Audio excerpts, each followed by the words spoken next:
സംഗീത പ്രമാണിക്ക് ദാവീദിന്റെ ഒരു സങ്കീർത്തനം. സങ്കീർത്തനം 19. ആകാശം ദൈവത്തിന്റെ മഹത്വത്തെ വർണ്ണിക്കുന്നു. ആകാശവിധാനം അവന്റെ കൈവേലയെ പ്രസിദ്ധമാക്കുന്നു. പകൽ പകലിന് വാക്ക് പൊഴിക്കുന്നു. രാത്രി രാത്രിക്ക് അറിവ് കൊടുക്കുന്നു.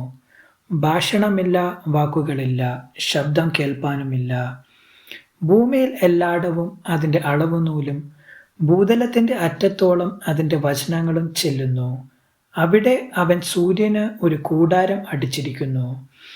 അത് മണവറയിൽ നിന്ന് പുറപ്പെടുന്ന മണവാളന് തുല്യം. വീരനെ പോലെ തൻ്റെ ഓട്ടം ഓടുവാൻ സന്തോഷിക്കുന്നു. ആകാശത്തിന്റെ അറ്റത്തു നിന്ന് അതിൻ്റെ ഉദയവും അറുതി വരെ അതിൻ്റെ അയനവും ആകുന്നു. അതിൻ്റെ ഉഷ്ണം ഏൽക്കാതെ മറഞ്ഞിരിക്കുന്നത് ഒന്നുമില്ല. യഹോവയുടെ ന്യായപ്രമാണം തികവുള്ളത്, അത് പ്രാണനെ തണുപ്പിക്കുന്നു. യഹോവയുടെ സാക്ഷ്യം വിശ്വാസ്യമാകുന്നു, അത് അല്പബുദ്ധിയെ ജ്ഞാനിയാക്കുന്നു. യഹോവയുടെ ആജ്ഞകൾ നേരുള്ളവ, അവ ഹൃദയത്തെ സന്തോഷിപ്പിക്കുന്നു. യഹോവയുടെ കൽപ്പന നിർമ്മലമായത്, അത് കണ്ണുകളെ പ്രകാശിപ്പിക്കുന്നു. യഹോവാഭക്തി നിർമ്മലമായത്, അത് എന്നേക്കും നിലനിൽക്കുന്നു. യഹോവയുടെ വിധികൾ സത്യമായവ, അവ ഒട്ടൊഴിയാതെ നീതിയുള്ളവയാകുന്നു.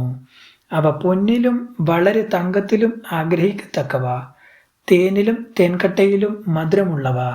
അടിയനും അവയാൽ പ്രബോധനം ലഭിക്കുന്നു. അവയെ പ്രമാണിക്കുന്നതിനാൽ വളരെ പ്രതിഫലം ഉണ്ട്. തൻ്റെ തെറ്റുകളെ ഗ്രഹിക്കുന്നവൻ ആർ? മറഞ്ഞിരിക്കുന്ന തെറ്റുകളെ പോക്കി എന്നെ മോചിക്കണമേ.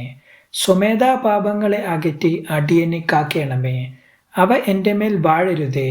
എന്നാൽ ഞാൻ നിഷ്കളങ്കനും മഹാപാതകരഹിതനും ആയിരിക്കും. എൻ്റെ പാറയും എൻ്റെ വീണ്ടെടുപ്പുകാരനുമായ യഹോവേ, എൻ്റെ വായിലെ വാക്കുകളും എൻ്റെ ഹൃദയത്തിലെ ധ്യാനവും നിനക്ക് പ്രസാദമായിരിക്കുമാറാകട്ടെ. ദൈവവചനം തുടർന്നും കേൾക്കുവാൻ ഈ വീഡിയോ ലൈക്ക് ചെയ്യുകയും ചാനൽ സബ്സ്ക്രൈബും ചെയ്യുക.